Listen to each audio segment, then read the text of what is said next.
The bookies have Manchester City as favourites to win this year's Champions League, 7-2 ahead of Barca and Liverpool. And once again, Pep Guardiola's side's got a nice draw. Atalanta, Dinamo Zagreb, and for the third year in a row, it is Shakhtar Donetsk. And that's prompted a tweet, Mark. I don't know what you think about this. There's enough rules already, but should teams be barred to be in the same group as the previous year in the Champions League?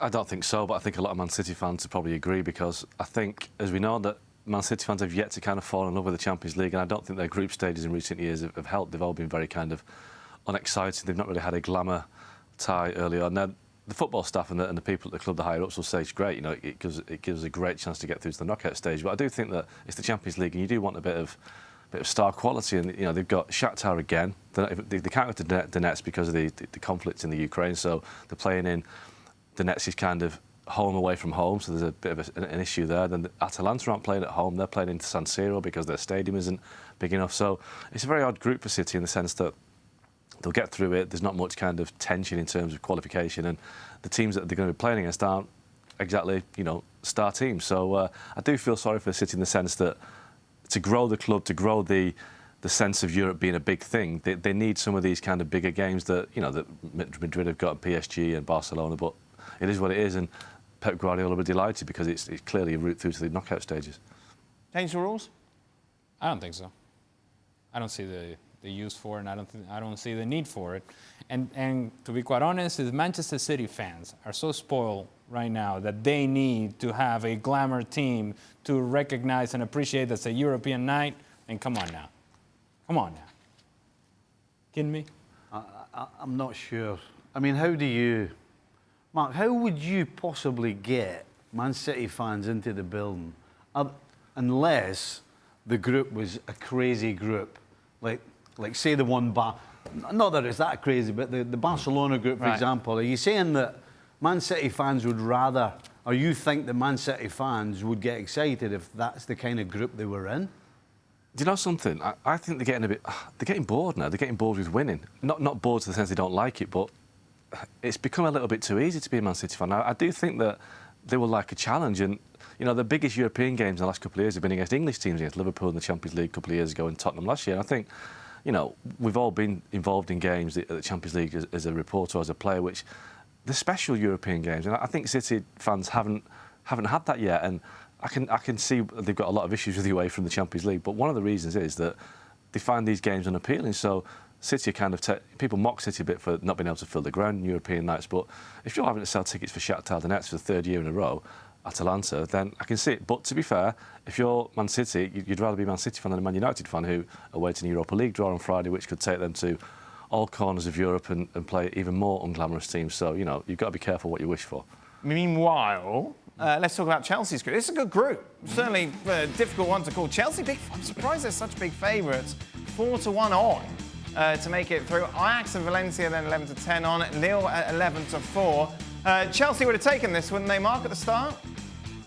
Yeah, but I think it's a great draw. I think, Ajax have lost key players, Matthias de Ligt and Frenkie de Jong. So Ajax is a good tie for Chelsea in the sense that it's a big club, but they're not what they were. Valencia, again, they basically crept into the fourth position on the final weekend of the season in La Liga. So, and Lille, again, finished a long way adrift of PSG. So it's not the strongest group, but it's a group where, Chelsea won the Europa League last season, that they're a European team, they know how to win in Europe. So for Chelsea, it's a team it's a group that's got a bit of glamour, a bit of history with it, but also it's a group that hasn't got a lot of danger attached to it. People say that Ajax and Valencia could cause them problems, but I do think that Chelsea should be on a different level to those teams. Valencia will take it as well, won't they, Sid? Yeah, I think so. I mean, bear in mind, again, as I said before, you have to take this into the context of what was possible. And given which pot you come out of, from Chelsea's point of view, it was always going to be slightly easier because, of course, they came out of the top pot. From Valencia's point of view, it could have been a lot harder in terms of the two teams that theoretically are superior to them.